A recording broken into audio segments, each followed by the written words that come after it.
There's a landscape inside you, not a metaphor, not a poetic idea, an actual psychological terrain mapped by your unconscious long before you had words for it.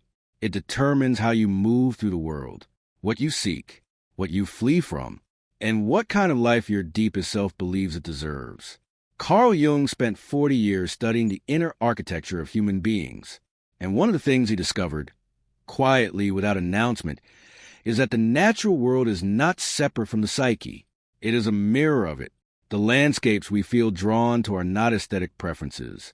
They are not about what looks beautiful in a photograph. They are about something far more precise and far more personal than that. They are about identity. So before you go any further, I want you to do something simple. Look at these 4 landscapes. A desert, vast, silent, stripped of everything unnecessary.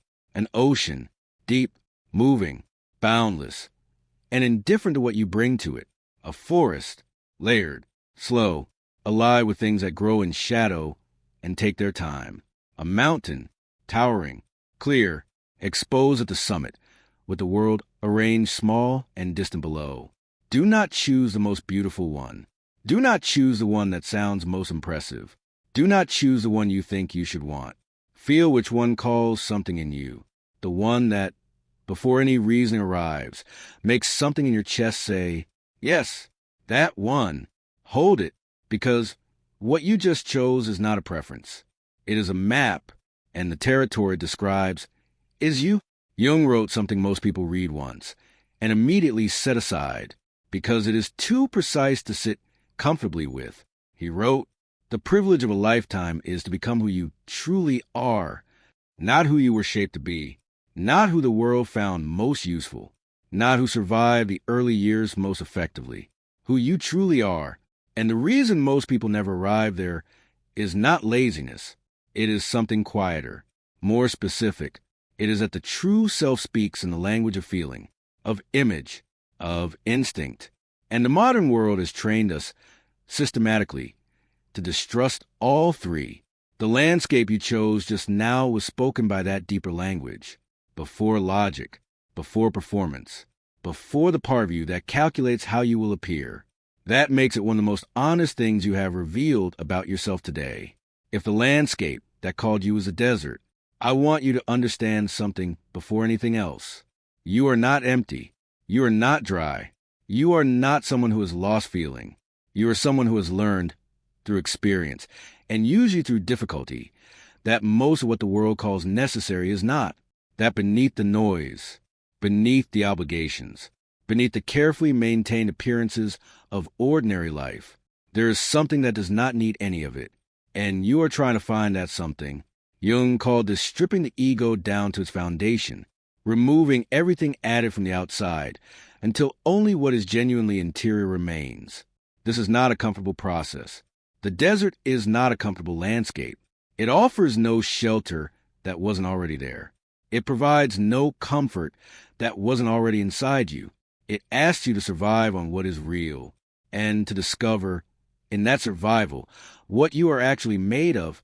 People drawn to the desert have often lived through a season, sometimes several, in which the structures they depended on were removed, a relationship, a role, an identity that organized their world. And instead of collapsing, they found something underneath, something sparse, fundamental, entirely their own, something that did not require external confirmation to exist. That experience changes a person. It makes them profoundly difficult to deceive, including by themselves. Once you have been stripped of the unnecessary and survived it, you carry clarity, almost ruthless in its precision. You can feel immediately when something is genuine and when it is performance, when a relationship is nourishing and when it is simply habitual, when you are living your actual life and when you are living someone else's idea of it. This is your gift, and it is a rare one. But here's the shadow that lives inside this gift. The desert can become a place you hide in, not from the world, from warmth, from need, from the vulnerability of allowing something to matter. Because if nothing is necessary, nothing can be lost. And if nothing can be lost, nothing can hurt you the way things have hurt you before. Jung would name this immediately. The philosophy of needing nothing, which began as hard-won clarity, can slowly become a wall. The desert was never meant to be permanent. It was meant to be revelatory. The question your landscape is asking you is not, what can you survive without? It is, now that you know you can survive, what do you actually want? If the landscape that called you is the ocean, you are not drawn to the surface, not the postcard version of waves and light and horizon. You are drawn to depth, to the part that cannot be seen from above, to the part that moves according to forces too large, too ancient to be controlled or fully understood. Jung called the ocean the most precise symbol of the collective unconscious, the vast, shared layer of the human psyche that exists beneath individual identity, the part of us that remembers more than we have lived, the part that connects every human being who has ever existed to the same fundamental fears, the same fundamental longings, the same questions that never fully resolve. People drawn to the ocean think in layers. They sense what others overlook. They are often aware of what is happening beneath a conversation, before the surface of that conversation has made it visible. And because of this, you have likely spent a significant portion of your life in environments that could not hold the full weight of what you carry. Environments that asked you to be shallower than you are, simpler than you are, easier to read than you actually are. That experience leaves a particular kind of loneliness, not the loneliness of being alone, the loneliness of being surrounded by people who can only meet you at the surface. Your gift is perception. The ocean does not miss what passes through it, and neither do you, but your shadow is this.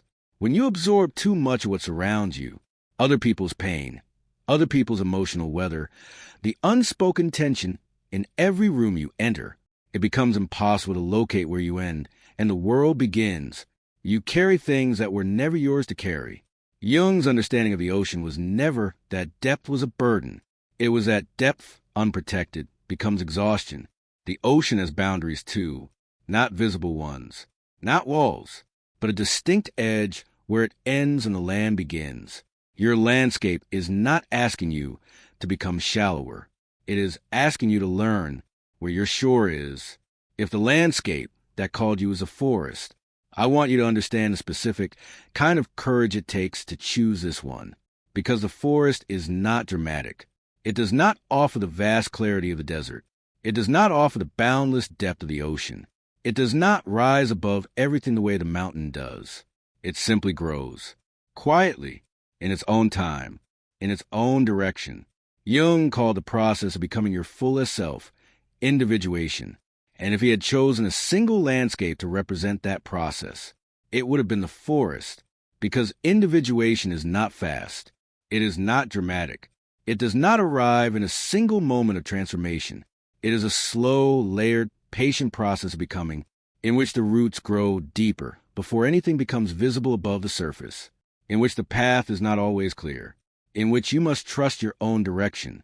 Even when the canopy above makes it impossible to see where you are going, people drawn to the forest are committed to their own becoming, not performing it, not announcing it, actually doing it.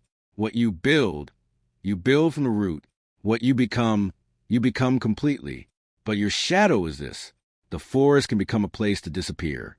The same quality that allows you to grow quietly, without external validation, can also make it easy to avoid the clearing, to stay in the complexity, to keep becoming indefinitely, without ever arriving anywhere that requires you to be seen. Jung was precise about this. Individuation is not the same as isolation. The forest is edges. And sometimes the most courageous thing a person can do is step into the light, not because they are finished, but because growth requires witness as well as solitude.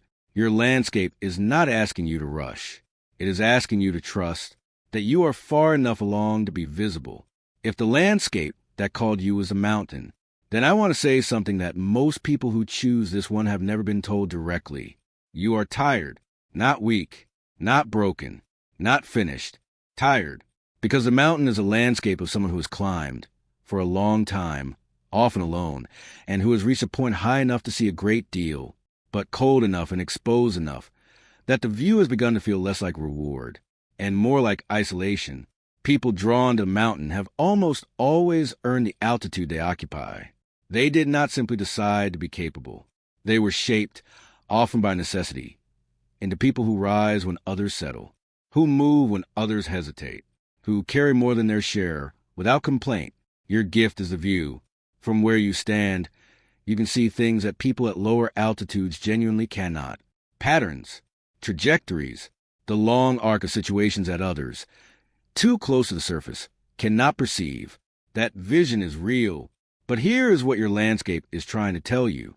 The summit was never the destination, when strength is not something you have, but something you perform continuously without rest.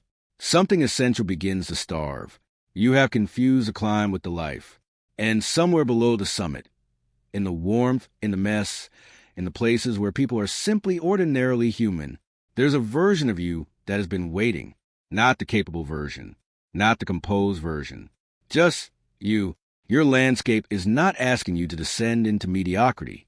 It is asking you to come down far enough to remember that warmth is not weakness, that needing something from another person is not a fall from the mountain. It is the thing the mountain was always trying to teach you. For landscapes, for psychologies, for different ways the unconscious has been trying to speak. The desert says, I am learning what is real. The ocean says, I feel more than I can explain. The forest says, I am becoming, quietly in my own time. The mountain says, I have carried this for long enough. Jung believed that every instinctive pull toward a particular shape of the world is a message, not a random one, a precise one, addressed specifically to the person receiving it at the exact moment in their life when they are ready or almost ready to hear what it contains. The landscape you chose is not a fixed label. It is a mirror of who you are in this particular season, what your inner world is navigating, what your unconscious is trying to bring to the surface. Before the conscious mind is quite caught up, you already took one step today, not by watching this, by feeling which landscape pulled you before the watching began. That feeling was not an accident. It was the truest thing about you in this moment, speaking clearly before the performance had time to arrive. Listen to it. Write your landscape in the comments. Desert, ocean, forest, or mountain, because the things we name together carry less weight than the things we carry alone.